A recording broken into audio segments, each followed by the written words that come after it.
Greetings, ladies and gentlemen. My name is Corbs, and today I'm joined by my co-host once again, Peripheral, as well as the Flex DPS for Fortunate Sons, Joe Razor. Hello, and it's Hitscan, not Flex DPS. Fine, hit scan player, Joe Razor, whatever. And the Flex support for Geometric and Frick. I don't even know how to pronounce that part of the name. It's like Frick Draina or something. Frick Draina, yes sir. Mm-hmm. Like Frickadrain, got it. All right. No. Yeah, well, Fick Drain. Close enough. You know what I mean. All right, whatever. Freak Draina. Anyways, now that we actually have some games under our belt to observe, let's go see the scores. So, first of all, for Wisdom versus Geo, I casted this match and I saw that it was a 3-0 in favor of Wisdom. And so, with the player of the match being Spongy Cheese. Of course, because all he knows how to do is click heads, it feels like. Quite That's good why at Intel that. hates him. Exactly. Anyways, Peripheral and Frick both played in this game. Peripheral being the main tank, and Frick being the flex support at the end of the game. So, I mean, obviously, kind of a rough way to start the season. What were your guys' mindset, kind of after or before and after the game?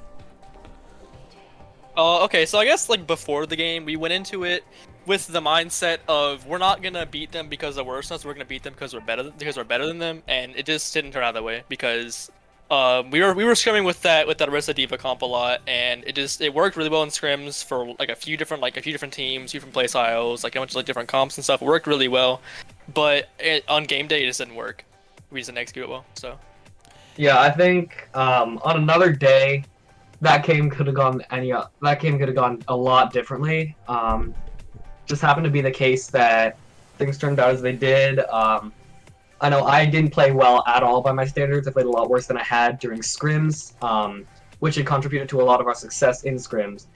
And I couldn't replicate that performance, so it hurt us a lot in game. And I think a lot of our players were really affected by nerfs, as a lot of us are rookies. So that hurt performance as well. But yeah, I mean, I still don't think Wisdom is that good currently. They do have the potential to improve, but this game, in my mind, was more us being bad and Spongy carrying, and Rock as well having some really good moments. Yeah. But on the whole, yeah. I said this before, but I think Wisdom are really good, insanely good, and I don't get why everybody thinks that they're not the best team. Yeah, honestly, yeah. You watch they just look so good.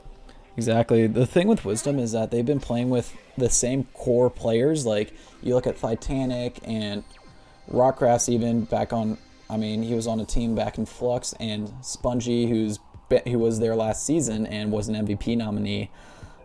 This team could very much have a breakout season and potentially win it all again, unless some other team decides, hey, let's actually be good for once and rise up to the top. But yeah, Wisdom is definitely a very scary team coming into next week. Also, I did cast that game, and a few things that I was noticing was Geo did look like they definitely had some nerves, which is common. Hey, once you get a few games under your belt, though, those usually go away, and it'll be a lot better from there. So, good. Honestly, the first game's always the hardest, and then after that, it'll just progressively get better and better and better, and then until you're so used to it, it's pretty much like drinking water. Anyways, moving on to the next matchup. It was Rio versus Fortunate Sons with a 3-0 in favor of Rio. And fun little fact for y'all, between the two latest wins from Rio, it was 699 days apart. So that is almost 2 years since their two wins, which is absurd. So Quite a long time. It was quite a long time. That's nearly 2 years and 3 seasons or something. Yeah, so Pretty crazy. Yeah, their last one was back in season 1, which was long time ago. Oh yeah. Yeah. Anyways, Joe, you were unfortunately on the other side of the unfortunately, yeah, you were in the loss column for this game. What was your mindsets before and after the game? Okay, I'm not gonna lie. We were kind of poo-poo in scrims. We were playing very disconnected. We were not able to we were getting okay engagements, but then mid-fight we just kind of did not play very well. And I think you saw it in game as well as like in our scrims. This happened. The fights we were winning, it's because of hero plays, right? Like there was a couple fights where me or Tifa would just kill like 2 to 3 people at the start of the fight, or Octa would hit a big anti. By the way, shout out to Octa. The kid's cracked. But yeah, that was a lot of our issues. So we weren't super confident coming into this. And honestly, I don't think really anybody thought we were gonna win that, like on the team. And it was more of just to try to be better than we were in scrims. Because it also helps that since every team makes playoffs, we're able to take these early games a bit. I don't want to say a bit more casually, but set goals for ourselves other than win. So if we don't think that we are at the level that we need to be, we can kind of just work on very specific things. And honestly, I'm kind of happy with our performance, all things considered. But yeah, I think individually though we are very good, and so I'm excited to see what we can do in the future though. Yeah, honestly, pretty much from what I've seen, it's kind of same thing. First week nerves, and honestly, getting a team to play together like for week 1, it's really tough. And honestly, this week it all comes down to mechanics and pretty much how good you are. It doesn't really come down to team coordination and team play quite yet. However, in the next few weeks, I can see Fortunate Sons becoming a very scary team once they iron out the teamwork and stuff. Anyways, from an outsider looking in, we got Peripheral and Frick. Frick, you said you didn't even watch the game, so I'm I'm just gonna. Some of it. I watched some of it. Okay, fair enough, some of it. But Peripheral, hopefully you did your job and watched the game. Did you? Yeah, no, I did. Yeah, I had a prediction like in the last week's countdown, or the 2 weeks ago, the countdown, that I think this game would just come down to whichever team had like the star players that put up the more dominant performances, which is in part what I think was the case. But there was also to some degree a case where like Fortunate Sons, I don't know, they looked a bit disconnected, like Joe Razor said. And it was also just Rio playing like super aggressively and super fast that kind of overwhelmed them, especially with that little disconnect. And I think overall, that was just that and RQT playing insanely well. I think just culminated to give us the result that we have now. And I don't think that's anything like against Fortunate Sons in particular. Like, yeah, they had a rough start to the season. Yeah, they didn't look as good as I think many expected them to. But I think they have the players and the coaching to make it work. And I think they could, like you said, they could become a very formidable force later on in the season. Yeah, for sure. Yeah, pretty much Rio. Yeah, Rio has actually built a phenomenal core. Like building around RQT. RQT, if they keep RQT alive, honestly, I could see him being a hard carry, as well as Gordo. Gordo does fit RQT's aggressive playstyle very, very well. Keep in mind, this is not the Intel Gordo. This is a completely different Gordo, but yeah, he actually looked surprisingly really well. And unfortunately for Fortunate Sons, there had to be a loser, and they were on the wrong side. But Frick, what were your thoughts from what you saw? So I know on Nepal, what I noticed a lot on Nepal, which I'm not like the best at like analyzing games, like psychoanalyzing what people are thinking about, but I do know one thing. It looked like that Red Knight was playing like a tempo of his team was. It looked like he was playing us a little bit too fast for the rest of his team, so it would cause him to get walled off, and then they wouldn't be able to catch up to him because he's like really far forward, playing way too like balls to the walls kind of thing. So Yeah. I just feel like a lot of times Red Knight kind of got caught out because how aggressive he was playing. But I do remember on Hollywood, the Octa went for a little flank, and that was nice. That was really nice. I like that a lot. Yeah, honestly, Octo's quite good at the video game. Octo is quite good at the video game from what I've seen as well. But like, yeah. So the thing is, Fortunate Sons is relying on those hero plays right now. But again, once they iron out the teamwork, they're good. But yeah. So this is. Honestly, the next week's games are going to be a phenomenal they're going to be phenomenal to look out for. First of all, we got Rio versus Wisdom, in my opinion, game of the week, because these are both the teams that won last week, so why not? They probably are the top two in almost everyone's power rankings. Let's be honest here. And so in terms of like who's going to win this game, personally, I have it in favor of 3-2 in favor of Rio. Peripheral has it in 3-1 in favor of Rio as well, or 3-1 in favor of Rio. Analysts, 60% in Rio's favor, and community, 59% in Rio's favor. I remember, Joe, you were talking about something like people are severely underestimating Wisdom because of their previous synergies. How do you think that Wisdom's synergies will affect this game? Affect this game? Yeah, so Rio's also very well. They have a lot of good team play. Their coaches have done a great job at making sure that they stick to one plan. But when you play comps other than Brawl, I think they will run into some problems because when you're trying to play like a double bubble type comp, you have to play more split, or like even the ball sig poke. You have to play more split, and there's still a lot of team play involved, but it's just different. And that's stuff that comes with a lot more time of playing together.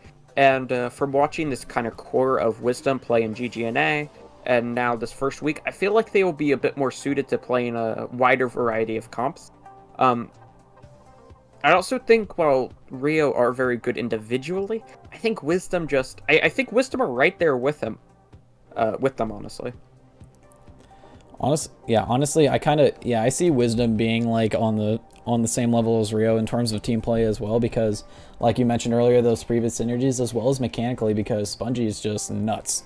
As much as Intel hates to admit that, Spongy is pretty good at the video game, not gonna lie. Oh god, Corn's gonna get fired after that. He is quite good.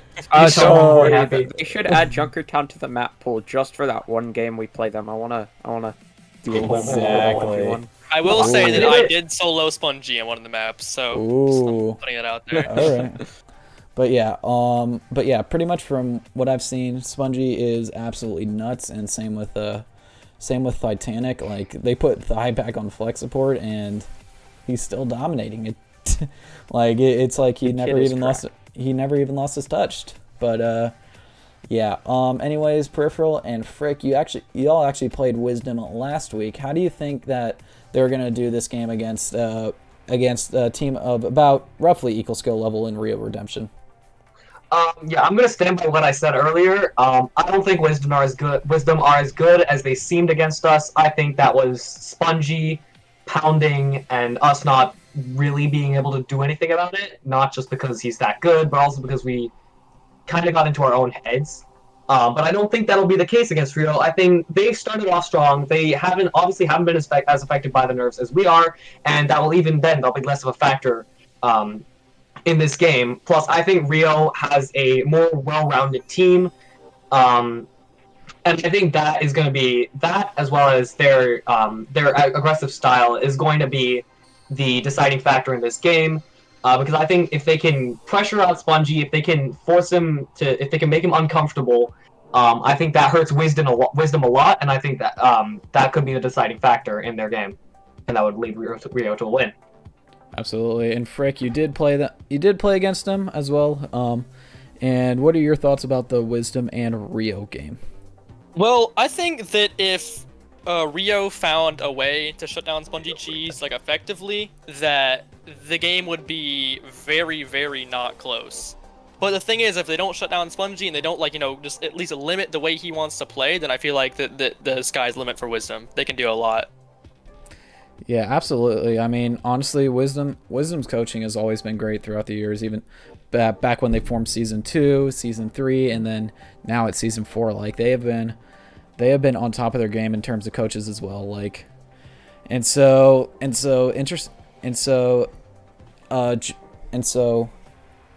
yeah, Wisdom could very easily run away with this, or Rio could very easily run away with it as well, depending on what their coaches say, how they work very well. Or, you never know, it could be close because they could be better on certain maps than each other. So, honestly, this is a matchup I am very much looking forward to.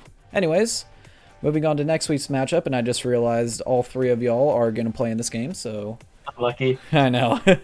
We are going on to Fortunate Sons versus Geometric. So, personally, I'm sorry, frickin' Peripheral. I have it 3-0 in favor of Fortunate Sons. Peripheral, you can't even predict this game. Analysts have it 67% in Fortunate Sons' favor. Community is 56% in Fortunate Sons' favor. So, Peripheral, like you said earlier, there were a couple of hero nerfs that did come through that will shake up the meta. For example, hit scans being like a lot worse. I'd say that Widow right now is definitely on her way up to being like one of the better ones. Kriya is still great because he has 220 HP. Blizzard, if you don't nerf that, I will yell at you. And also,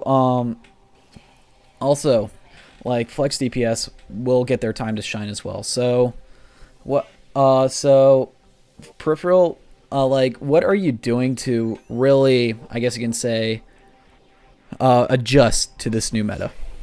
The main thing we're doing is we're just practicing a bunch of different comps. We pretty much one-tricked the Orisa Diva comp, which haha funny we call it, but yeah, we've since diversified. We're playing more Brawl, we're playing more dive comps, we're playing more double bubble, and I think that's in part to adapt to the hit scan nerfs, but also just because, you know, why it's better to be good at a bunch of things than just good at one thing, because if you can better adapt to the other team's playstyle changes and comp changes, then I'd say that sets you up in a position for success, and that's exactly what we're doing. Perfect. And Frick, same question to you. I think that a lot of what we're doing this time differently is that we're trying out a lot of different combinations of heroes and different like ideas going into fights, and different people like calling mid-fight, a bunch of like different everything really. We're shaking it up and like doing something different than what we did for week 1, which, you know, again, in scrims worked really well. Our coaches and everyone was confident in the comp winning, but it didn't play out that way in the game. But I just think that if we just change a little bit more and we get a little bit better, we can easily win no matter what. Yeah, honestly, Geo just looked really uncomfortable with like the last game, but if they iron out some of those nerves, like just get those players a little bit more confident, hey, you never know, this series could be closer than what I predict. So, speaking of which, we actually have a player from the other side in Joe Razor. Now, Joe, obviously, y'all didn't really have the result that y'all wanted last week. So what has your mindset been like going into this Geo game, knowing that it is kind of a must-win for y'all? Yeah, so having these 2 weeks off is, I think, really good for us. It's allowed us to really try to focus more on our focus fire and our mid fights, because and work a bit more on our planning, so we know what to be doing in the specific situations. Because our engagements have been good, like, this entire time. It's just the mid-fight where we seem to fall apart. So we've been focusing on that. And because mechanically, like I said, I think we're very good still. In Tetsu and Tifa are nuts. And then I kind of threw last week. But, like, you know, I need to learn how to not throw. But I think our DPS line could be very good. Our tank line is quite good as well. That's why a lot of people had us ranked high previously. So I think if we can just kind of get our team together more, and I think we have done that successfully. There hasn't been one thing we want to do. We have decided though, if they decide to run the silly Orisa Diva funny. comp, we just run Pharah. We decided we just run Pharah into it and win. I'm gonna leak that. I just think don't play the haha funny comp, please. You guys are just. The thing with that was that we also had a bunch of variations of the comp that we wanted to use to adapt to that, but we never did. We had variants for the situation. I can play Bepti. Sorry about it. Like a fair. All right. I think the haha funny comp just has a lot of problems with it. I think the logic is if it's played optimally, then it can win out fights against literally anything. But you know, okay, if it's played optimally and the other team does not play well, I think you can win fights. I think you can. Maybe. I think it's a pub stomp comp. Yeah, I think the Our logic. coaches loved that comp to death. Bro, When you I guys was need playing some it- new Loved that coaches. comp. Sev loved that comp. Sev loves that comp because it's his little brainchild, right? But I never really liked it that much because I always thought like that if one tiny thing went wrong or someone got picked before the fight, it was really hard to win the fight because it focused on everyone playing grouped together and close, and if you lose a part of that, they can just walk over you and win. So I just feel like that a lot of like that comp, I just didn't really feel comfortable with it. So that's why we played it on the attack. I believe the attack. And we did fairly okay with it. Not really. We got first held, but then we went to double after that, and we almost full held them on first point. Gibraltar. Yeah. It was. Yeah, I think you guys could be good. I just don't run the haha funny comp. Nah, funny. Yeah. No, I Anyway. think this game will be closer than what people think, honestly. Yeah, honestly, I can see that go the same way. Especially, I completely forgot y'all had a 2-week break. I should have known because Countdown wasn't even on last week. But you know, anyways, Peripheral wants to do a little bit of a segment. So go ahead, ask a question. Yeah. So I wanted to ask y'all. So I had a question like with regards to these previous matches. We had a lot of surprises and a lot of players that kind of flew under the radar before the draft, making a name for themselves. So I wanted to ask you guys, who was the player that ended up being the biggest surprise in this last week's games? Well, not last week, but you know what I mean. Yeah, think on that a second. Yeah, fair. All Rookies. right. I don't know anybody really. Yeah, I was about to say the biggest. Honestly, this can probably be seen as a positive and a negative. But like, honestly, crap. I lost what I was gonna say. Honestly, my biggest surprise was Titanic because yeah, I mean, he did play flex support before, and yes, he was pretty good at it. But then he transitioned back to DPS because he was his DPS pounds. exactly, His and DPS is quite good. But then he's like, "Oh, hey, you know my DPS is quite good. Now, here's my flex support." And yeah, he proceeds to just, stomp on Geo, which honestly was a very big surprise for me from what I saw as well. Another player that was really surprising was Rockcrafts when he tried to get like 15 DMech kills in a match. Oh, he had a problem. Yeah, that was a bit questionable, I guess you could say. But yeah. Anyways, Joe. Now that you had some time to think about it, what's your biggest surprise? I guess you can say. Yeah, but my biggest surprise personally is, I know it's maybe a bit biased, but Intetsu, played for us. He only played that final map, but he didn't get a ton of maps in scrims. We were playing a lot with Tifa, and we put in Intetsu because Intetsu was one of the Tifa wasn't there when we were practicing on Rialto, so we had put in Intetsu, and Intetsu fucking slaps. Oh wait, I think I'm allowed to say that. Easy good. He slaps. I mean, he is the man is quite nasty. His Hanzo is kind of disgusting. I'm gonna be honest. Hanzo is kind of disgusting. Really And solid. he was kind of unknown quantity to me, even though I'm in the team with him, because he was kind of playing those last couple maps in scrims, where you kind of have the people that you don't know how much they're gonna play. And I hadn't really played ranked with him. He gets like 120 ping and is like, oh yeah, because he's Hanzo. He's like the best Hanzo that weekend. So yeah. Yeah, it was crazy.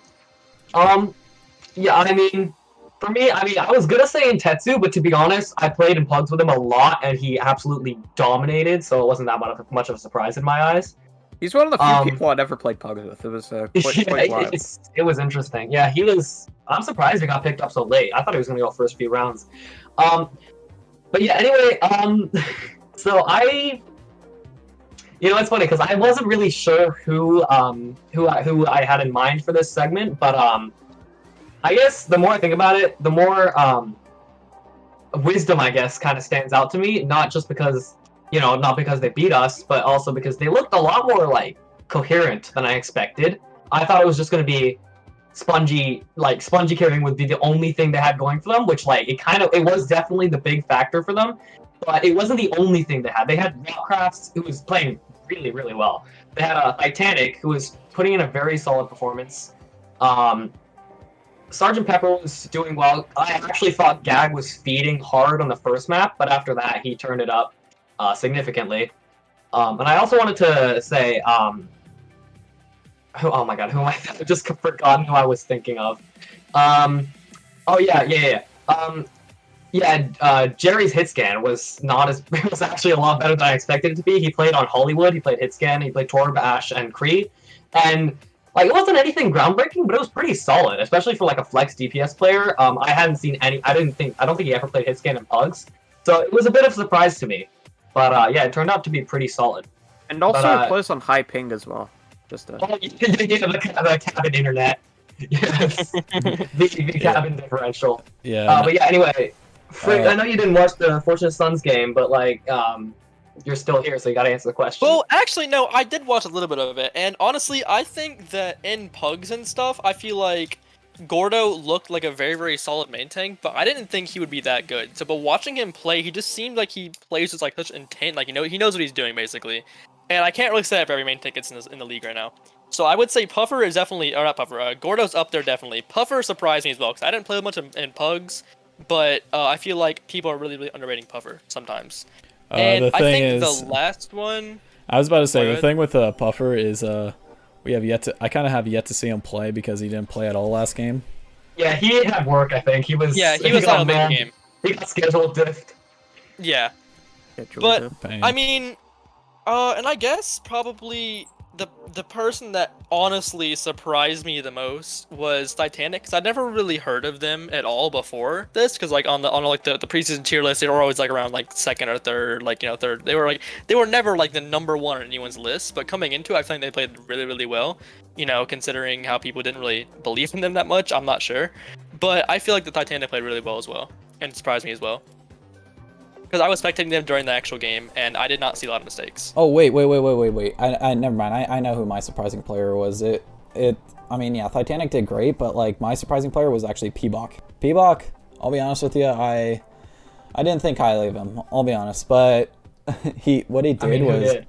exactly. But like he came out with a vengeance that first map. Like I remember I was casting and he literally hit a 5-man shatter. And I'm just like, whoo, okay.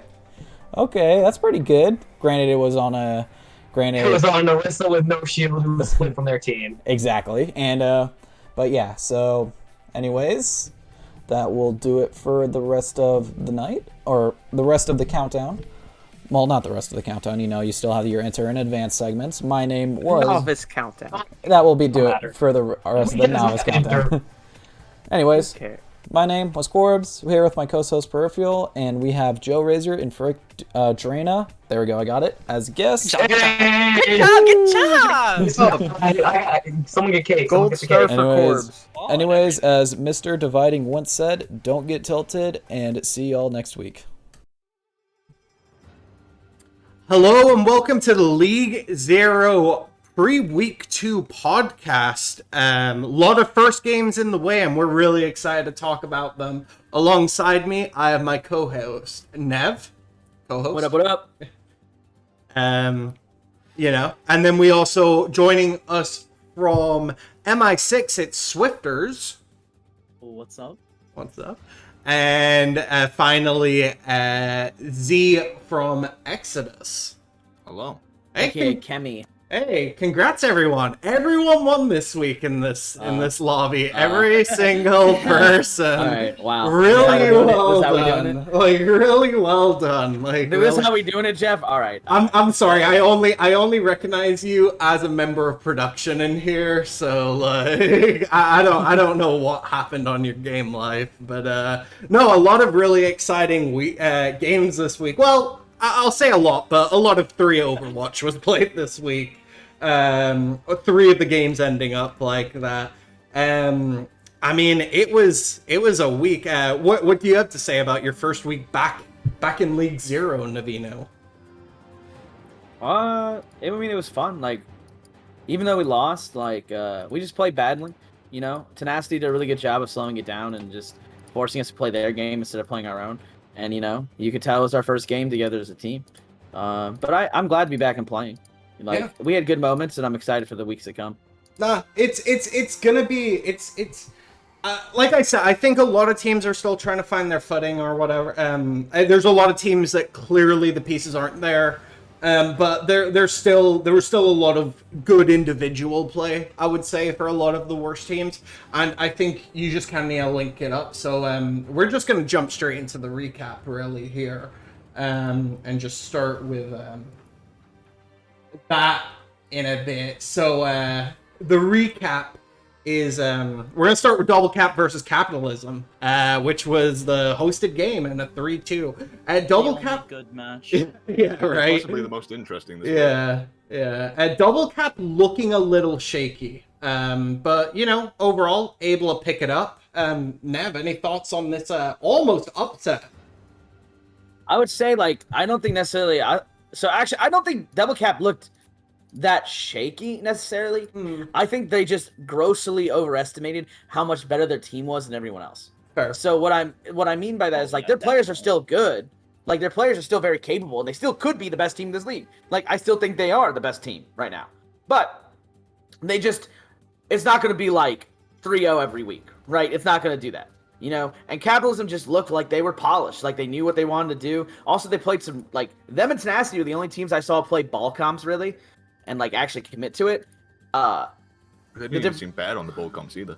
Yeah, no, like, that's the thing. Like, you can play these ball comps. Like, we have such a wide variety of things you can play right now. And I think DC just hadn't seen ball comps, because, like, I can't think of, like, honestly, like, our scrims, who's run really ball sig anymore. Like, you might see it once in a blue moon, but not very often. So, like, if you're just not prepared for that, and you already have, like, kind of like a false sense of confidence, right? It can just really hurt you, and you give up maps. That's my opinion. Yeah, and I mean, honestly, Pongo played, you know, look at their player of their match, look at their honorable mention. They had some great individual play, especially from the main tank position, where Nova actually looked very strong for Capital. It was a good battle at some points, but yeah, it's a lot of that. Swifters, any thoughts? I know most of it was during your game, but did you catch the end of it and see any of this? Yeah, I caught the end of it, and one thing that I noticed is that a lot of, like, Capitalism's intentions was freeing up space for their DPS, and they do that by kind of just sending in Nova in with all of their resources. Like, there was one fight on Volskaya that I caught, like, right as I joined the screen, where they popped Rally, Immortality Field, they popped a window to keep him up with BAP healing, and he was just in that room on Mega on, like, right side of Volskaya, kind of towards the second point. I don't know how to really call it out, but there were 5 members of DC surrounding Nova, and he stayed alive somehow, and it just allowed Ender and Deflex to get in positions to kill the rest of DC. And I think once DC found out that, hey, we gotta actually punish Nova when he just ints into us, that's when they actually turned around for the series and how they kind of came back on Volskaya. I think if that adjustments wasn't made, Capitalism win that match 3-1. I don't think there's any chance they go to control without the adjustments made. But yeah, no, Capitalism looked primed to beat them. Like, yeah. it was not that Volskaya match wasn't close in the first half. It was like a 4-minute difference in time banks. It's actually crazy that DC won that map. Like, that's nuts. The Volskaya was wild, and it was it's booming. It's booming, yeah. I just want to interject real quick, and that's why I still think they're probably one of the best teams. Is because that Volskaya just showed that, like, they dialed in when it was needed, right? Like, they went down and they made those adjustments, which is still, like, the signs to me of a top team, right? Like, they bounced back and they still won the match. Yes, it wasn't pretty, but they still won versus a very solid opponent. Yeah. Another thing is that I was saying this before, but I think Inter is, like, really close because, yeah, there's players that we obviously know are, like, maybe they're not the top of their, like, respective roles, but we're all Diamond to Masters players. All of us can step up in a moment and play up to our opponents. So I definitely think there's going to be matches that are upsets because one player is really feeling it that day. And just because this SR range is at a moment where there's not a lot of difference in mechanics, and a lot of it is going to come down to which teams play better as a team versus teams that are trying to focus on one person to carry them, or like 2 or 3 people that are their obvious carries. It's definitely going to be which teams play the best as a team. I mean, that seems pretty Yeah. obvious, but Yeah. yeah. Reborn is Plat though, so you can't say that about him. Reborn is Plat. Z, anything to add for this, Z? Another perspective? I mean, overall, I have to agree with the thing Nev just said. Like, Capitalism seemed really good at going in with a ball comp, being coordinated on that, and then DC being able to knuckle down, adapt to that comp when they needed to finish up the series worked really well for them, and that's what's going to make them a top-tier team in this division. Yep. Because they went from struggling against it to being able to stop it from happening and being able to take the fights how they want to. Yeah, definitely. They forced Capitalism to mirror. Yeah. And to Nova's credit, even in the mirror, he didn't do awful there. Oh no, his Ryan looked really His good. Ryan did really well against it. Nova and Remy played really well. I mean, that tank line looked really good. It was a good performance. But we're gonna move on to potentially, I would say maybe the least expected game of the week. Maybe Tenacity coming in with 3 subs and a 3-0ing Mortal Wombat. Tenacity, obviously, I think was my team of the week, as Squirrel Ben played out of his mind this week. If you've watched any of his highlights, almost every dragon was getting value, either splitting them up, and Epic was playing amazing on tank. I forgot the name of the person they had come in and hit scan. Sorry. Opa. It was Opa. Opa. Yeah. And Opa played out of their mind as well. I'm sorry, I didn't remember the name, but Oats also played really fucking good. Yeah. Oats did really well, Honestly, especially just top. And I'm sorry I didn't call out the sports, but both overall top to bottom, like one of the best team performances I think we saw this week. Obviously you were involved in this game, have a little bit of a different perspective. Obviously Mortal Wombat didn't, they made every map close. The scoreline probably doesn't do everything justice, but in the end it's a 3-0. So any thoughts? I would say that what I found really interesting was after they won map 1, Dizzy was there. Like Dizzy was actually in the lobby. They could have subbed him in, but they didn't, because Epic Shock truly did play out of his mind. And they were just having so much success with the ball comps, and they did really well. They kind of just like identified something we were doing badly and really did exposed it, right? And we just played badly. Like, there's nothing for me to say. Like, I know we have a lot of things to fix, and that's what we've been trying to do over these last 2 weeks. But yeah, I would say I think 3-0 is kind of just the story of it, to be honest. Hollywood, we could have brought back. We almost got that draw in Hollywood. And then Rialto just Squirrel Ben deadlifted the last 3-4 fights. We held them. He had an MVP caliber performance, and there's not much you can do against it. Swifters. Did you catch any of this game, or? Yeah, I caught the end of it, and then I also watched the VODs. Mm-hmm.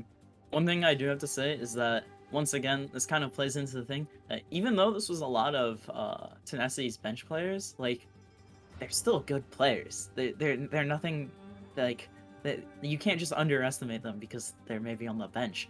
Obviously, they have some really good players on the bench, but their team is really well fleshed out. I think their bench could probably contest most teams in this league. I think Tenacity is probably the best team in the league right now, as we saw from week 1. The way they've just played really well, and the fact that they have a really good bench. They have subs for almost every role and every character, and all of those players are really good on all of those characters. So it's gonna be really interesting to see how they can kind of switch around and play different comps according to different maps. And I think that's going to make them really hard to kind of figure out, because when you're going into a team like that, obviously most teams have their 6 players that they're going to play almost every map. But the thing with Tenacity is that they have 10 players that they could play on any given map. And so that's going to make them really hard to scout. It's going to make them really hard to plan against, because you don't know what comps they're going to run. They could run any comp on any map, and they're going to have really good players for all of those comps. So I think they're right now as a team. I think they're the best coming out of week 1, but it's gonna be interesting to see how it all comes out. Heavy agreement with the fact that Tenacity is indefinitely looking like the top team at the moment. They have played really cleanly as a group. They know how to play well, even with the bench in.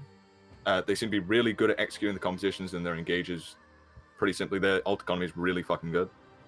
Don't know if I'm supposed to say that or not. Ah, Yeah, can we limit the F-bombs? Acri Sorry. asked me for that. oh, did he really? I Okay. just say Yes. too much. That's my bad.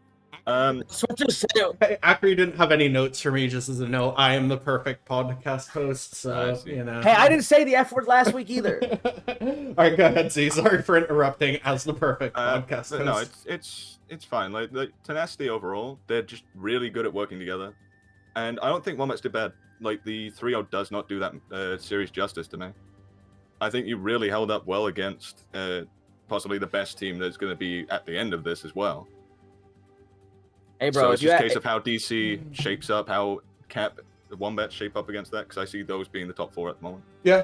I don't even know if there's, I kind of agree more with Swifters, I think, where I think this league, based on the first week, I think has the potential to be closer. And that we're going to move on to what most people predicted, to be honest, and that was Exodus beating Thought Police, Axel having an insane game, and then, you know, obviously Fish coming in on main tank was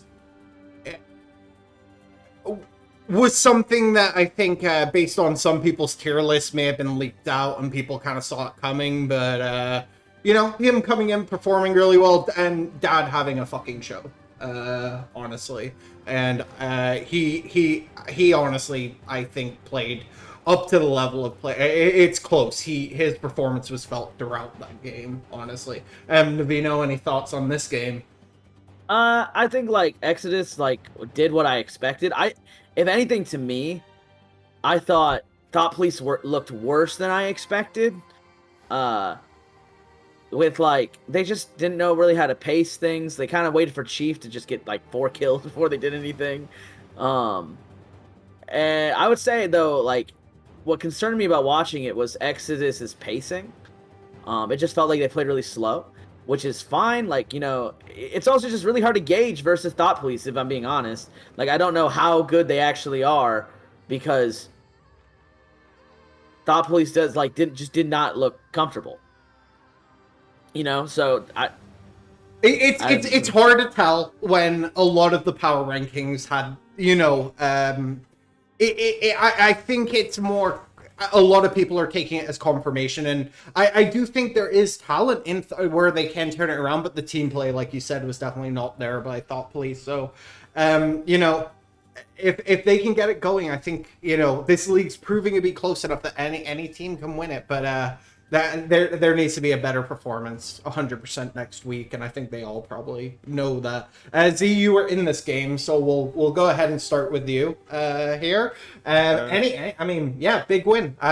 You know, for the It was a good way to start the season with a 3-0 win, but honestly, I have to agree with Neb on the fact that they seem to be heavily reliant on Chief, and they didn't seem nearly as coordinated as expected.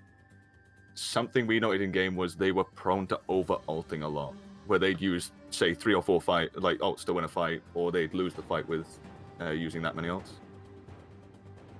They also seemed fairly slow on how to react to things, where they'd use 2 ults at the same time, because there didn't appear to be a call for a response for it. Yeah, I mean, I guess that's good insight in how you recognized it, but you know, I think, yeah, no, it was a game of Overwatch, but, you know, I think clearly in the end you guys, you know, proved you were the better overall team, at least that day. Yeah. Swifters, any thoughts on the game? I think even though, like, yeah, Exodus played passive, but I think that works to their comp's advantage. They were playing Sig Doom the entire time. You want to play passive in a comp like that, where you wait for your Doomfist to get set up, wait for all of his cooldowns to come up, and then you engage, because it's gonna work a lot better when you're playing comps like that with Azaria and Doomfist or Sigma. You want to play sort of passive. Let your DPS get set up, creates space for your other DPS, which is Laser. They have one of the best DPS lineups in the league in Dad and Laser. Not to mention they have Kree on the bench, who's also who's a monster. Sorry. He's a monster and he's just sitting on the bench for them. Their off tank position for them is really good. Amorta's a nutcase. And their supports are also both really good. Axel and then whoever they roll out for main support, it's gonna be good. The only issue, at least at the start, is main tank, and that's because, you know, Fish isn't he's pretty new to like team, and I think once he gets more fleshed out, Exodus is gonna be really good. I think Exodus is definitely top 3 team in the league. Like they have extremely good players at every position. And then for Thought Police, Chief's a monster. He almost solo carried that Dorado and almost won them the map on Dorado. If they can just step up a tiny bit more, they'll definitely take maps off of teams, and even so, they'll definitely. I think if more players on that team can step up with the schedule that they have coming up, I think they could take a game or two. So yeah, I mean, there might be one, and we're coming up to a team that did not have the greatest. We're gonna finally talk about MI6 and Pepega Parrots, both expansion teams, and no, I mean I'm more meant like I don't think Pepega came out the gates the way they expected to, right? Like I think it was the opposite to how everyone expected Capitalism to come out. They expected Cap to be a really bad team, Pepega to be really good. Yeah, well, I think MI6 just looked more organized throughout the game, and Laura also hit a significant amount of shots throughout the game, and really. Also, Aurora just doesn't know how to eat at high noon, apparently. Yeah, well, yeah. Have any other thoughts in the game other than high noon eating? I guess. I mean, like they just look more so lost. I think, like, I don't think like Pepega looked like individually like awful. Like I think their weak points to me were off tank and main support, because like they just lacked the damage mitigation and the pacing. So like, I don't know. It was kind of like it kind of remains the issues that we talked about in their draft to me. And then they need like a solid leader, and like I don't know how Juice is, but I hear good things about Juice and I think he should be a leader. But it just like looked like they're so lost. I don't know, maybe like. I don't know who calls tempo for them, if it's Juice or it's Poofa, but like, it just felt like they didn't know what to do. And then like, Laura would just go on these flanks and just get these high noons because no one looked at him. Yeah. And then they played so slow that like, it was like they knew and no one moved. Yeah. Like didn't know where it was coming from. It just felt really disjointed. Yeah, and I hate to be like negative about it, but I think it was kind of. It was a performance that I think a lot of them would want back, because it didn't look very connected. Swifters, obviously this is your team. Congrats on the win. Yeah. You guys looked very organized. You guys played really well. So Well, I gotta say this for Swifters. This man refuses to play Reaper on DC for like half a season. Then I watch this VOD and see this man on Reaper. okay, Shake my head. I Shake actually my have head. explanation for this. It's because they didn't play me on double cap. I got one scrim map a day, and they Bro, only because let you me play never mind. Pharah. You literally refuse to play Reaper, but okay. I didn't. I asked them to play Reaper, and they said no. all please, right. But anyway, it was really our game plan going into it was don't let Central pop off, and it worked because Central, I think Pepega's game plan was hope Central pops off, because he would go on these stupid flanks all the time. Like, there was a time on Mecha Base where he just rolled into our entire team on a flank while the rest of his team is on the right side, and we're like, oh guys, the McCree's over here. And we just jump on him. Aurora would try to be with them, but they like tried to set up off angles with their like off tank, hit scan, and someone else on one and like their main support on one angle, and then the rest of their team on the other, and it just never worked because either we pushed aggro into one of those spots and just got early pickoffs, and then we moved to the rest, or they just weren't hitting their shots. When they played as a team, that's when they actually looked good, and when they weren't going on these crazy off angles trying to get like picks and stuff, because mechanically all of these players are super similar in level, so you can't take 1v1s with people in this league right now and expect to win them, especially because a lot of times that player's gonna get peel on these off angles that you try to take them with, and that's what Pepega Paris tried to do, but it just didn't work out for them, and that's one of the reasons we won. Another reason was, I guess they just like, they kind of forgot like Roy was good at the game. Like they just didn't look at him a lot of the times. They didn't look at like our DPS at all most of the time. Like there was a spot on Rialto where I was in the middle of 3 of them. They just didn't look at me. Central uses flashbang, missed, and then decided that, oh, damn, and then just stopped shooting at me.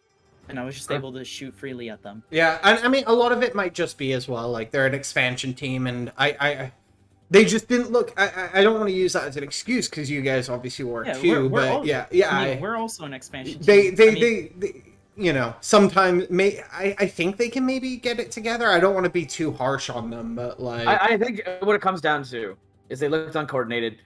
First week, they don't have the off-tank they wanted right now. They'll get better, hopefully. If they don't, they don't.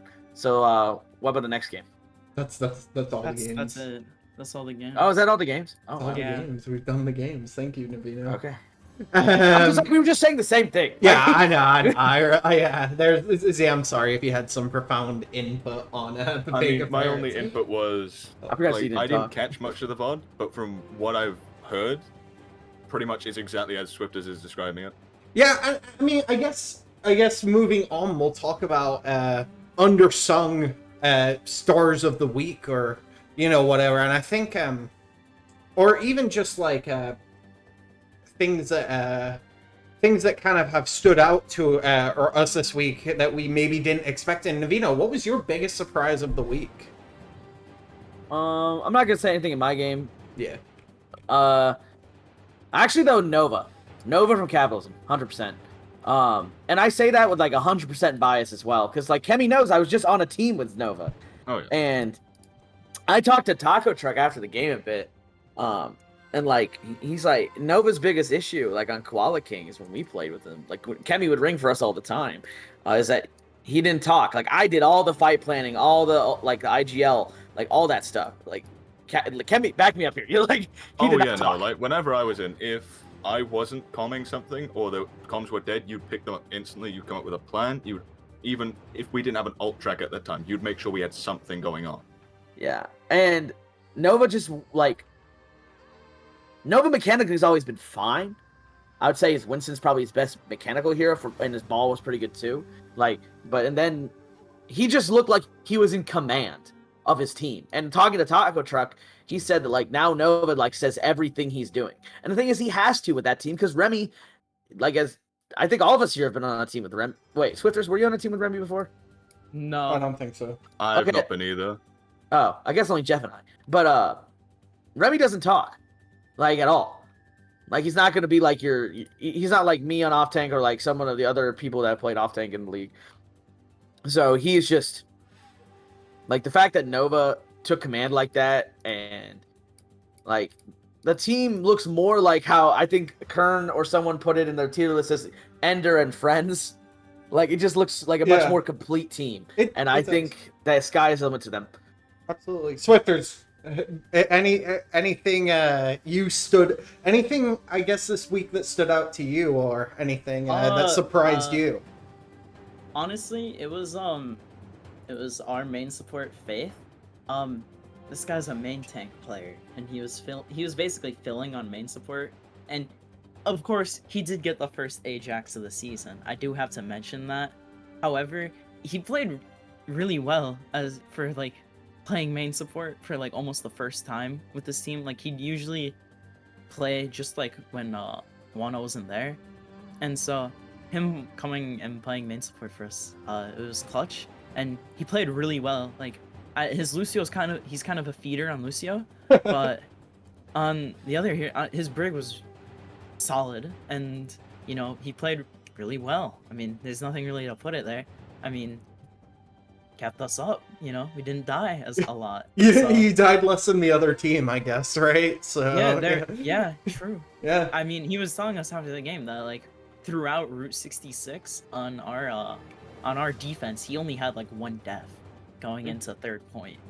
He played main support in Toker, I believe, and he was pretty solid there. Yeah, no, he's definitely, I think Yeah, our support line I think was super underrated, and they played really well. So It's a deep hero pool. Z, anything you got for this? I Who? have to agree with Nev on Nova from Capitalism. He looked like he knew exactly what he wanted the team to do, and he knew how to say it to them. By this way, he was coming up with a plan each fight, saying when he was going for the engages on both the ball and the Rhine, and made sure they knew exactly what they were doing.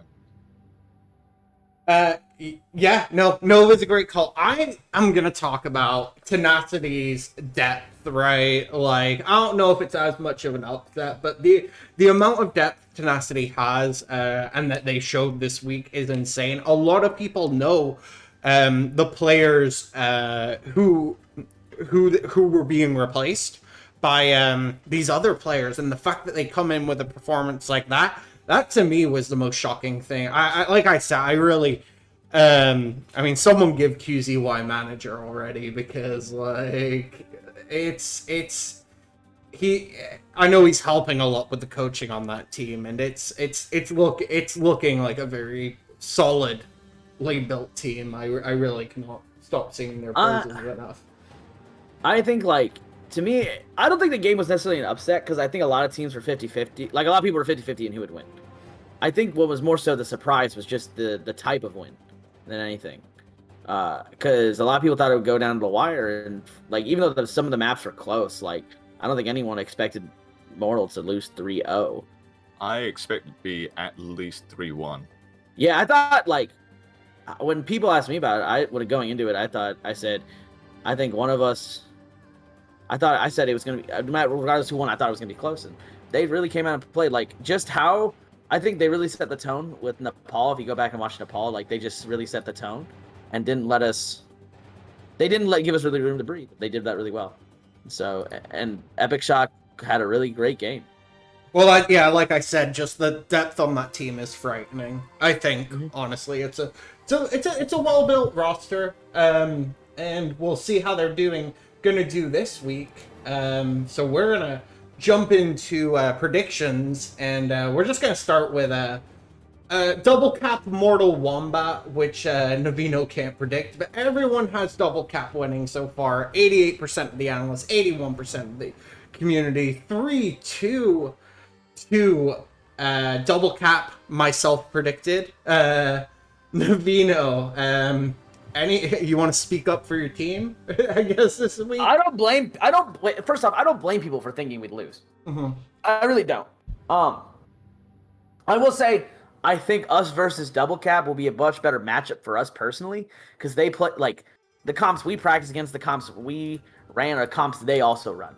And so, like, we warmed up versus DC, and it was pretty much a mirror match the entire time. Yeah. And we held our own very well versus DC. Yeah. And so I think it'll be close. Like, I obviously have the confidence in my team to win, but I also know it's gonna be scuffed, because I literally am supposed to close Saturday, and so I got someone to cover 2 hours of my close, so I could come to the match 8 to 10, and then I'm gonna go back to the store and finish closing. Nah, bro, So- you just gotta get 3-0'd or 3-0, and then you can go back faster. Yeah, but it's so, like, Literally So- do a lunch break Overwatch play. pretty much, bro. Pretty much. It's pretty hilarious. But I also am really happy with the progress we've made over the last couple weeks. Rest in peace, Aplom, aka Ian, because he won't be here for the game. Because he's out of town like a nerd. Unlucky. Yeah. But I'm happy. Like, we've played pretty well in scrims. I think as long as we go in, like, with the right mental, we'll be fine. Yeah, I think Double Cap showed they were beatable this week, right? I mean, I'm assuming. Do any of you guys, Swift or Z, have any crazy upset picks for that game, or I mean, think- are you pretty much in line with everyone else? I'm gonna say this right here. Mortal Wombat has a ton of potential on their team. Like, their DPS line, support line, and tank line are all solid. If they can just play up to DC, I think if Reborn can get going, if whoever they play at Hitscan, whether it be Matson or Sum, can get going, and if they can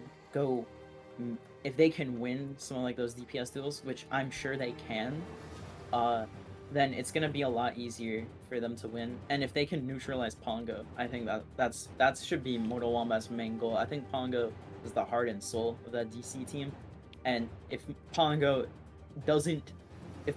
being like if they're making sure Pongo isn't allowed to play the game, then DC isn't gonna do well. Yeah. Yeah, no. Z, anything add or pretty much in line I'll with pretty much this? heavily agree with what Swift has said, Mhm. but I feel like my prediction for that game is it's gonna be 3-2 to Wombats. If Mm. they can just adapt in the fights, make sure Pongo is not able to do anything, they'll win that game pretty easily. Nah, bro, Yeah. don't you know? Monster says I'm a disappointment, bro. We can't win. We can't win. All right, moving No, on to tenacity and capitalism. Tenacity. Everyone had tenacity except for one man. Navino, 3-2 to capitalism. Go ahead and start us off. Well, I feel like I have a decent reason for that. So the reason why is because unlike us, and even unlike, I think that, capitalism will mirror the ball comps that were so successful with tenacity and do it well, and that's something we weren't really able to do. And so just based off that, I think they could take some maps to at least make it very uncomfortable. Like,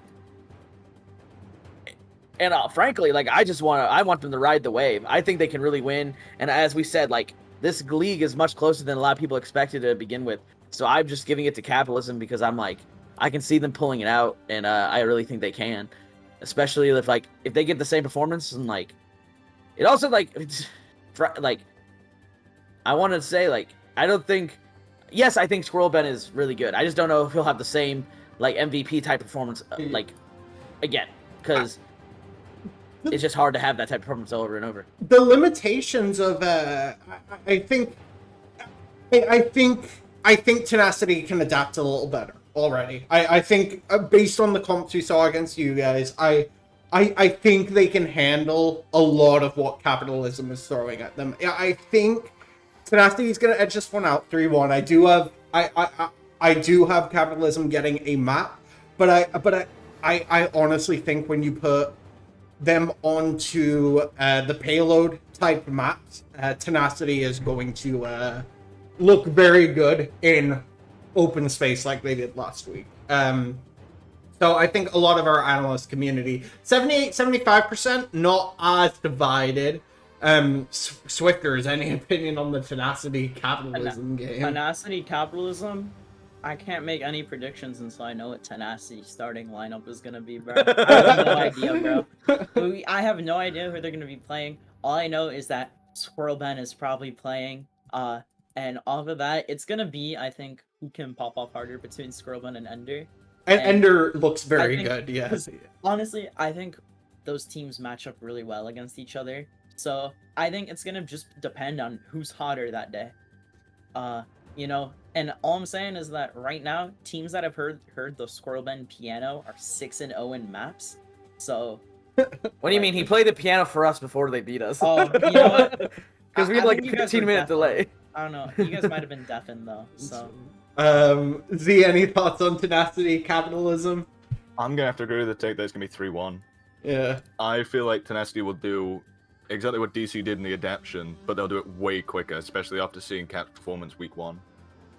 And they have footage on it as well, right? Yeah, and that's Probably, another They're gonna be able thing. to fully prepare themselves for what Cap's gonna be running. So I expect a 3-1 if Cap's gonna take a map at all. That's yeah. I mean, I agree. Yeah. All right. MI6 Thought Police 3-0s across the board. Me and Navino. 100% of the analysts think MI6 is gonna win. no. 91% of the community thinks MI6 is gonna win. We're gonna lose our. It is by far the most dominant one-sided prediction this week. Last time I saw predictions like this, Pega Parrots lost 3-0. So, Swifters, we'll start with you. This is your game. Any thoughts upcoming for the game against Thought Police? And what do you think about this community backing coming to MI6 after a very strong week 1 performance? You know, all I'm gonna say is that Roy popped off, and you know, I think this game is gonna be a lot closer than people think. I don't think Thought Police are a team that people should just write off on. Once again, Chief is a monster.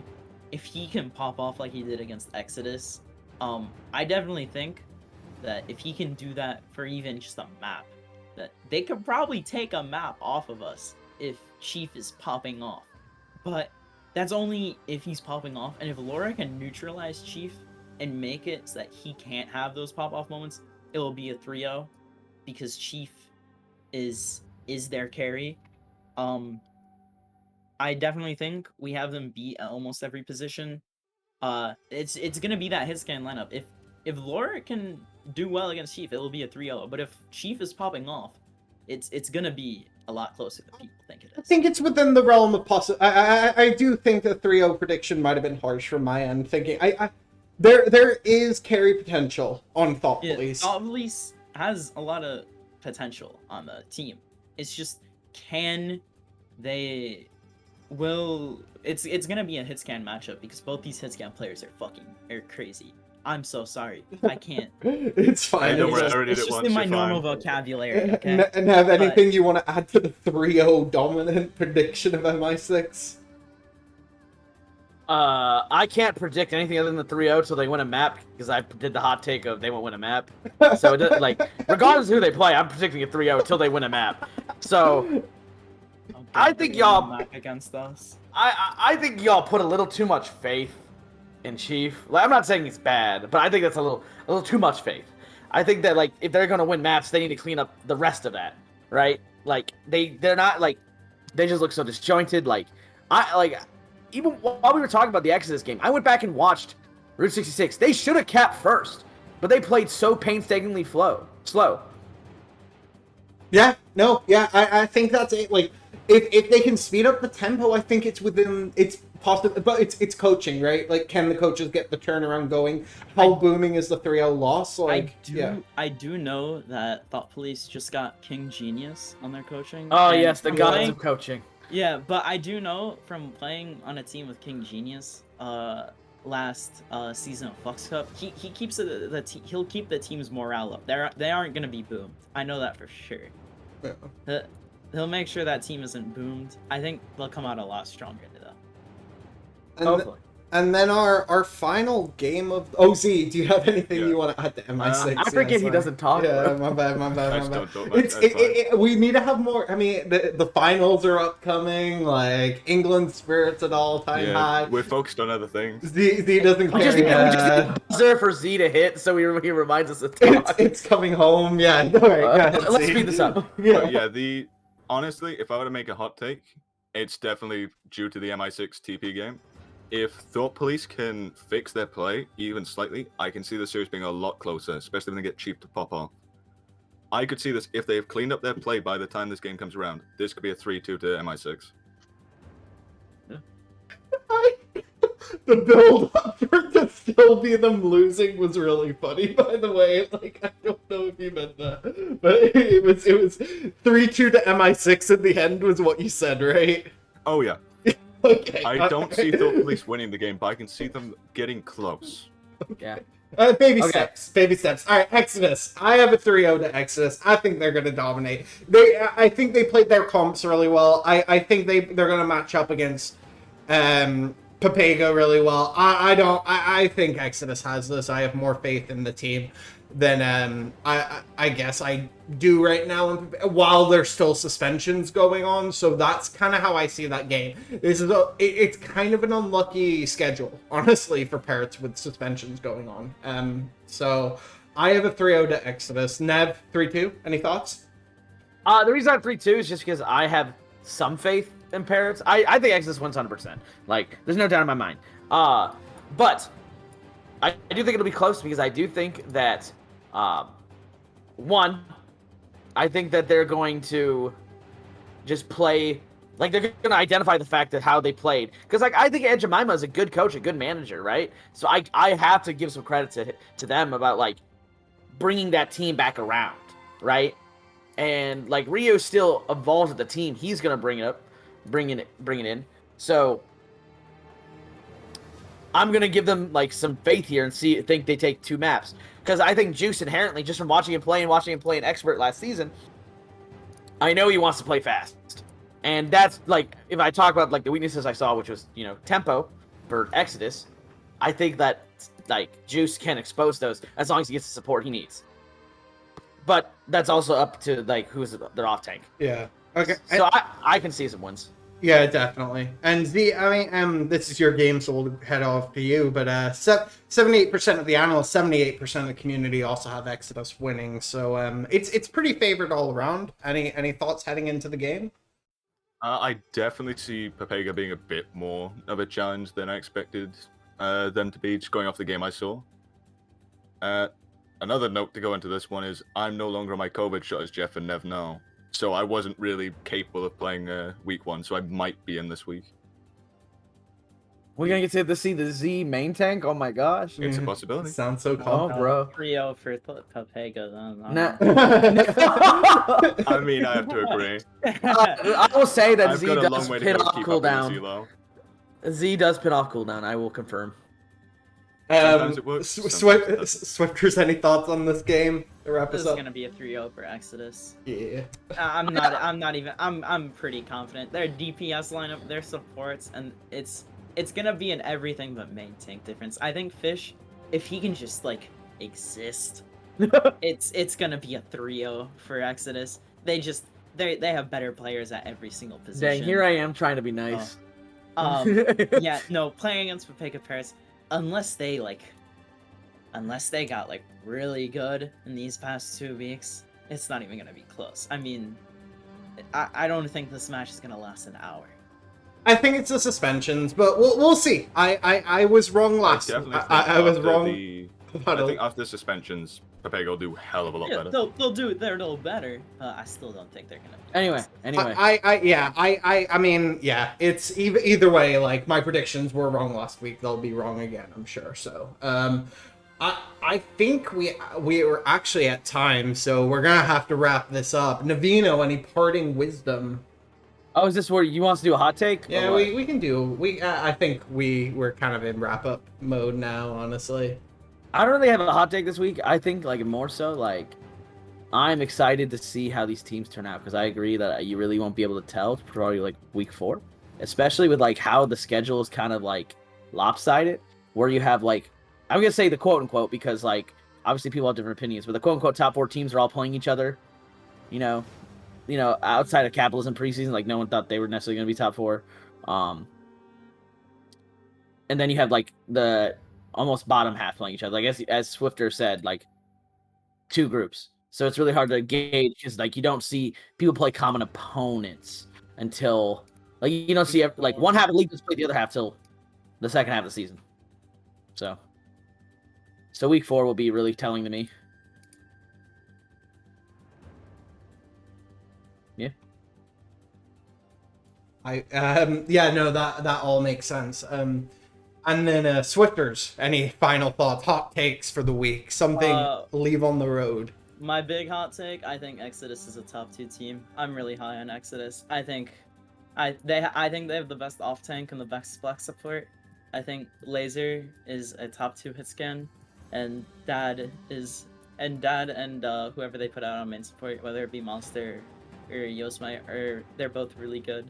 So as long as Fish can exist once again, they'll definitely. I think they can be top 2. That's my hot take. Interesting. Z, your hot take. We've already had my hot take for the week, yeah. so I can throw in one for the division as a whole. Yeah, go ahead. I expect Thought Police by the end of this to be a mid-tier team instead of being bottom of the division by far. Wait, then who's bottom then? Like who who replaces them? Papega. In my thought, it's a possibility that just due to how teams improve and how they go with adapting things, I could see teams like Papega or Wombats dropping down. Wombats, 'Cause that's actually a can- hotter take. Wait, I can hold on. 100% see in week 6, if Thought Police manages to get their act together, start working as a team, they can beat Wombats.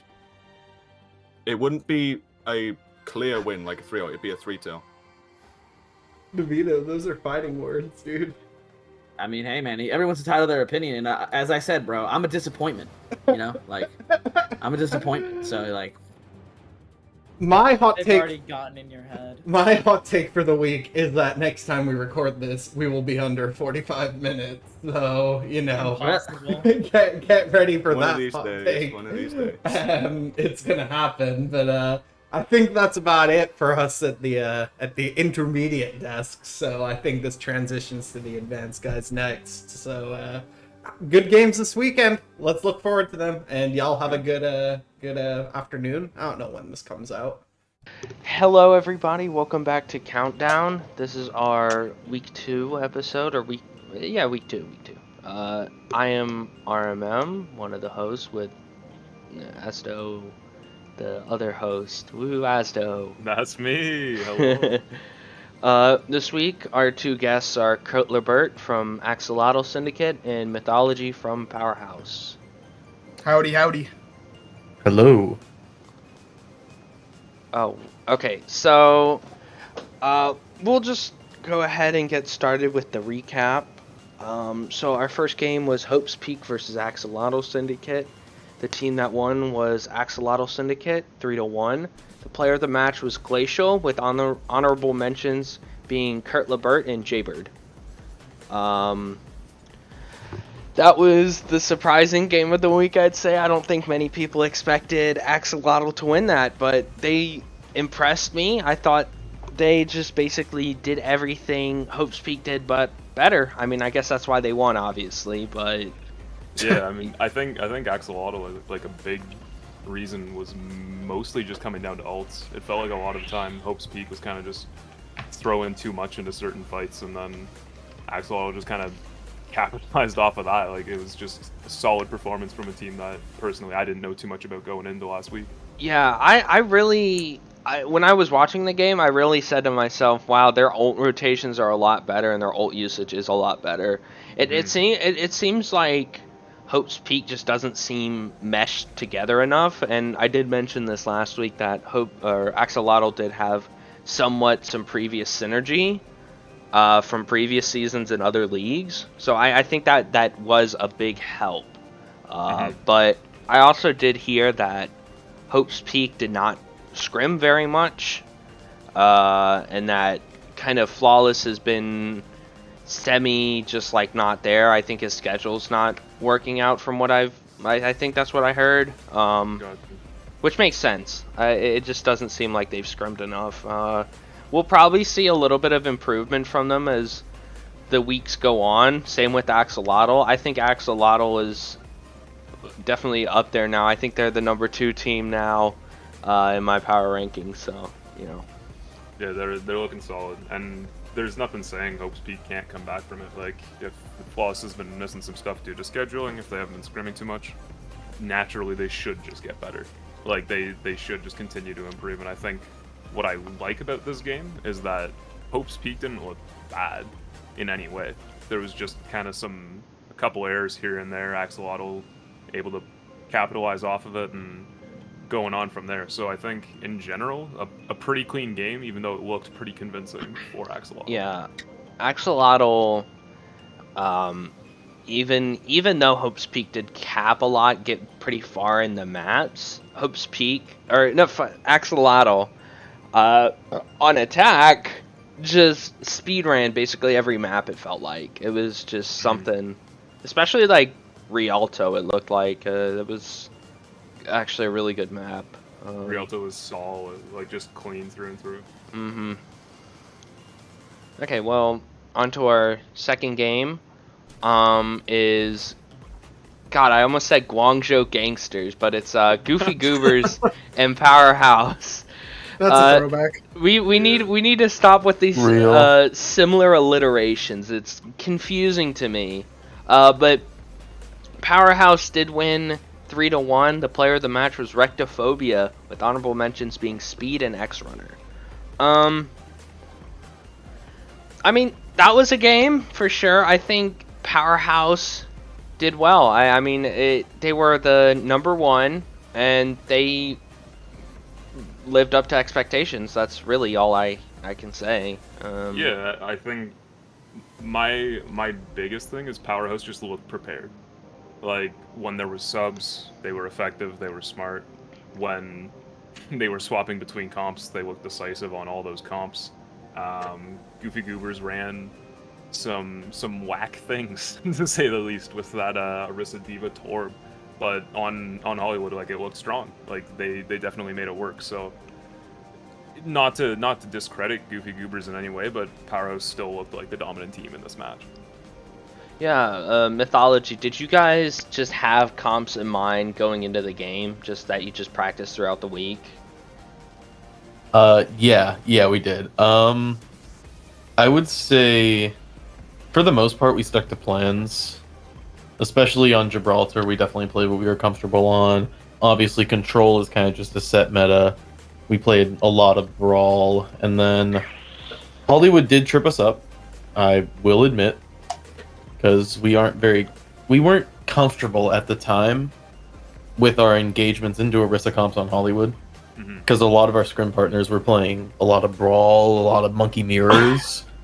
So the Orisa caught us off guard, but I think we regained our footing, to say the least. Yeah, for sure. No, I mean it's very hard to find a team that's going to be scrimming Orisa Diva. Like Well, that's not something you're going to see all too often. It's hard to find a team that's scrimming Hollywood in general, too. Everyone just wants to play Kings Row. True. Ain't that the truth? I mean, Real. Who wouldn't want to play Kings Row? Me. That map I is wouldn't not either. that good. Please. Terrible map. I Why? respect The the only That problem map opinion. is so good. The only problem with it is that it's overplayed, in my opinion. I'm fine with the layout. It's just, it's almost every There's scrim you n- play it. Yeah. The only natural cover is corners. Yeah, that is I true. think that's what people No, like. that map design is horrible. Okay, well, anyways, just moving on here. As per usual, our good friend in the sky, the production man himself, Mark Ackery, has given us a question for the week. His question reads, hang on. Who was the player that ended up being the biggest pleasant surprise for your respective divisions? Okay, I'm glad he said pleasant because, oh man, that could have gotten bad really quick. But I will say, Sparrow looked better than I expected. I thought he would. I didn't feel like he was on par with some of the other flex DPSs at this level, but it seemed like he was really comfortable with his hero pool and how he was playing. It just seemed like he was really relaxed, and I will say I was very surprised. Yeah, I think Spiro is one of the few people I didn't know going into this season, and I'm already warming up to him a lot, and I like him a lot already, alongside Glacial. Yeah. They're very likable. Yeah, I think for me, like, again, kind of coming into this, trying to learn names still. I mean, I can't stop thinking about Recto Tracer on Gibraltar. Like, just insane. Man. Like, just nuts. It I have just, like, dreams about nuts. Recto Tracer on It was Gibraltar. Oh amazing. god. It was just Oh incredible. my like, god. Just constantly being a threat, regardless of what the engagement was. Like, it was insane. So that's definitely my surprise for a player. And then, I mean, we were talking about it a bit earlier, but seeing Axolotl win and kind of put a lot of possibly doubters to shame, like, that's great. You love to see it. So Yeah. The Recto Tracer was nuts. He is a lot better than I remember from last season. I feel like he's been hitting the Kovacs a little bit. Get on the aim lab. Recto is our specialist and we love him.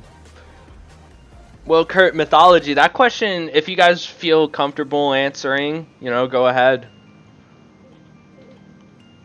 Personally, Kurt, you wanna go first? Yeah, okay, sure. cool. I'd have to agree with you guys for like Sparrow and Glacial. I didn't really know either of them going into the season. Even with scouting, it was Chuggy that scouted both of them, so I didn't really know much of anything about either of them until we got into our first scrims for Axolotl. But they are like constantly just blowing my mind and my expectations with plays that they do in scrims and then in the game against Hope Speak. Yeah. Okay. So first I'm gonna comment on what y'all said. So to me, I think as a whole Powerhouse kind of expected Sparrow to do at least somewhat decent. We kind of pin him as a Mei specialist in a sort. And we're like, okay, he's gonna have a good performance on Mei. But I think the other characters are what really shocked me about Sparrow's performance. Like the Junkrat on King's Row was really good, even though I don't like the pick that much. His I'm gonna be Junkrat honest. is his best hero, in my opinion. I just don't like I don't like Junkrat as a character. At Aquamarine. At Aquamarine, at Kiss My Junk, the Punk usual rat. suspects. But I don't know. I think Sparrow showed up really well. Obviously, very heavily biased, but Recto looking real nice. Just I gotta We're both showing a little bit of bias here. My man Recto looking a little bit clean with it. He kind of carried Gibraltar. I'm not gonna lie. Very nice. Just a tad. Just a tad. Just a tad. I think the player who showed up the most for me, honestly, Spork. Spork / Lechuga.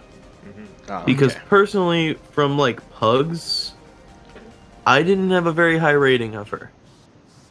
But I think in the match, she was doing really freaking well. Yeah. Like on King's Row, she had a window every goddamn fight. Yeah. Like, that was crazy. Really, really good performance. Also, please stop sleeping on Marky if we're talking about flex supports. So I know true. everyone hypes up Jason, but Marky's so good, dude. I wanted to talk about it because you guys had Jason in at the start for Li Jing and kind of swapped over to Marky. Were you guys kind of planning to kind of rotate Marky in for more Ana-centric maps and then just kind of like, all right, whatever, keep Marky in, or like what was the strategy for it? So we do like Jason on like control maps specifically.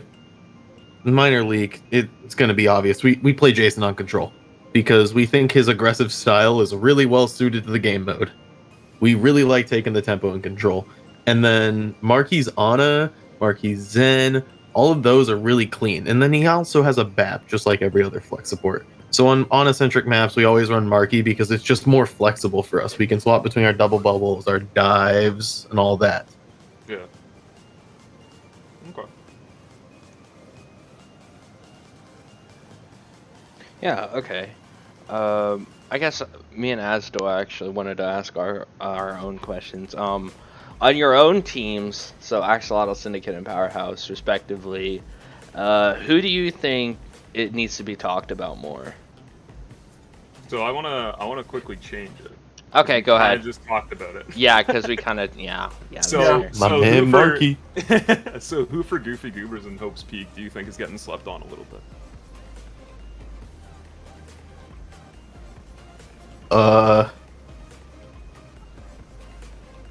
Honestly, I don't think anyone on those teams can really shine because in certain roles, like I know a lot of people talk about Eok on off tank, right? Or EOC, sorry, that's what they prefer. I think EOC did have good games, but it's really hard for off tanks to look good in a bad team.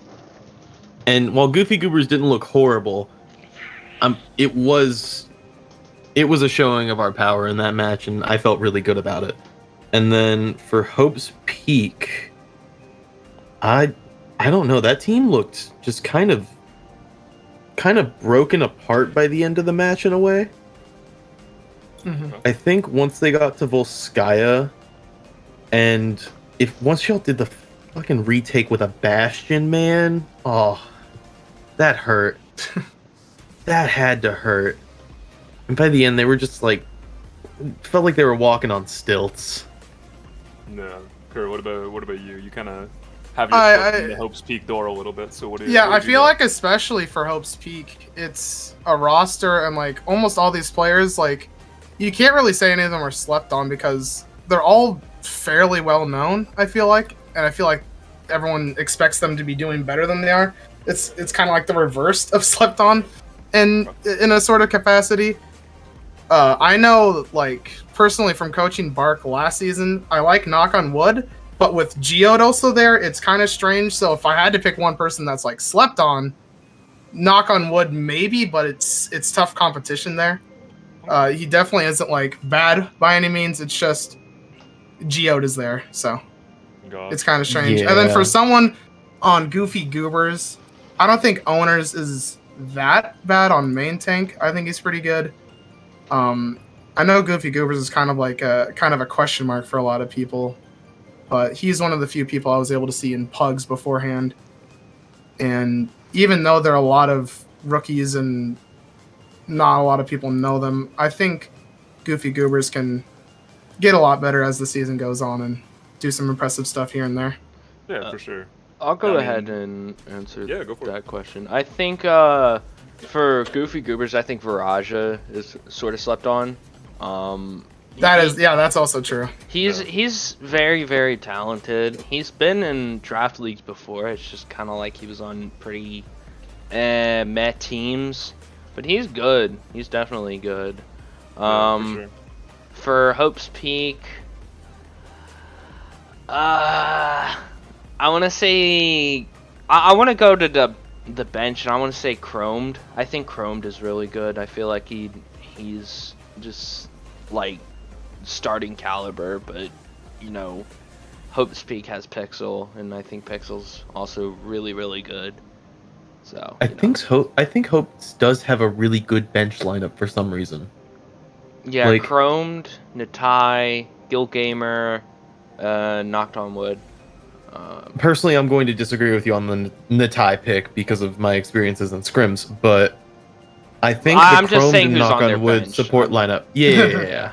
Okay, That is inarguable. He is definitely on the roster. I don't know who. Natai is on the roster. I've never heard of Natai, so I can't really say anything. Okay, yeah. Yeah, in scrims they put him in a few maps. It wasn't great, but I'm gonna be honest, the scrims itself weren't very great because there was a lot of scuff things going on. I'm not gonna hard leak, but Chromed and Knock on Wood is actually a pretty solid support backup, and I can see one of them at least taking over for either Pixel or Geode respectively. Yeah. But I think other than that, I completely agree with Kurt. It's the exact opposite of slept on for Hope's Peak. They were hyped up like hell. Mm-hmm. Yeah. Like, Snipes is probably one of the most hyped up hit scans other than Peter, right? I'd say But- he's probably more hyped up just because he's more. I'd say by the yeah. community, Snipes is more hyped up. Yeah. But Yeah. I think by production, Peter is kind of Yeah. yeah, he's kind of running the hype train right now. And then obviously you got Flawless and then Adbon and all of them. All of them have history, right? Geode, all of that. Mhm. But none of them really performed to the standard that everyone expected. Yeah. Do you think And that that's- was a bit of a letdown. Do you think that's mostly due to possibly some week one nerves, maybe trying to come in Yeah, with a lot of that pressure on you to perform? Yeah, I mean, the one scrim we had with them, like I said, kind of scuffed. So if all the scrims are like that, then I can kind of assume that it looks like that. Like, that's not even to discredit Axolotl, though. I think Axolotl looked great. But, I don't know, Hope's Peak just doesn't look very good right now, and that worries me. Yeah. Okay. I think that's That answers question. it. Yeah, That good answers answers, good answers. Okay, so we'll move on to our final portion here, and that is the predictions. I'll go ahead and start with mine. So for the Goofy Goobers and Hope's Peak game, I pick Goofy Goobers to win 3-1, and then Asdo picked Goofy Goobers to win 3-2.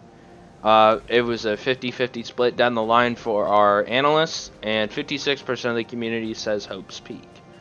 I think it'll probably be a 3-2, but I wanted to put a 3-1 because I want to give Goofy Goobers credit because I think they're good enough to probably win 3-1.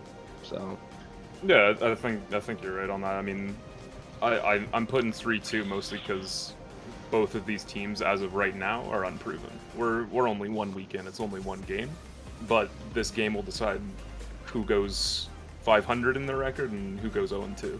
So I think it'll be a good game, but until we kind of get a better idea of where these teams match up, it's hard to say. It's really hard to say.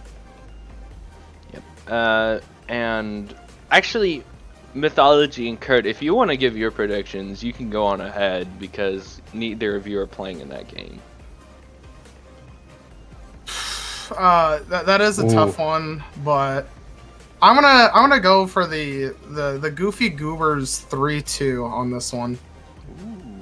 I'm gonna join the ranks of Asdo, and I have the hope. I'm flipping the script. I think Hope's Peak will probably pick it up. Okay, I think Hope's Peak looks better on brawl maps. I'm going to be honest. I think Goobers versus Hope's Peak on Orisa-centric maps is going to be like an unstoppable force versus an immovable object. It's just going to be Orisa v Orisa, the usual mirror. So, to me, I think it's going to come down to the control maps. And in my mind, Hope's Peak wins those. Yeah, that's fair. Oh. Alrighty, so for our second and final game, Powerhouse versus Axolotl Syndicate. I have 3-1 for Powerhouse. Asdo, the same. 75% of our analysts say Powerhouse, and 79% of the community say Powerhouse. I really do believe that Axolotl can win this. I think this is a winnable game, but I just have to put Powerhouse winning just because they haven't shown that they really have many weaknesses. They're showing against a pretty good Goofy Goobers team. Just makes me believe that I think they're good enough to definitely win this 3-1. Yeah, I think with Powerhouse, I mean, obviously both of these teams put up great performances in week 1, and that's what I think makes this week so interesting, is that we have the teams that won versus versus each other and the teams that lost versus each other. So after this week, we're going to get a really good idea of kind of where teams sit in this pretty small tournament we have. So I'm going 3-1 Powerhouse. Axolotl can definitely pull it out. They have the potential. It's just a matter of putting it together.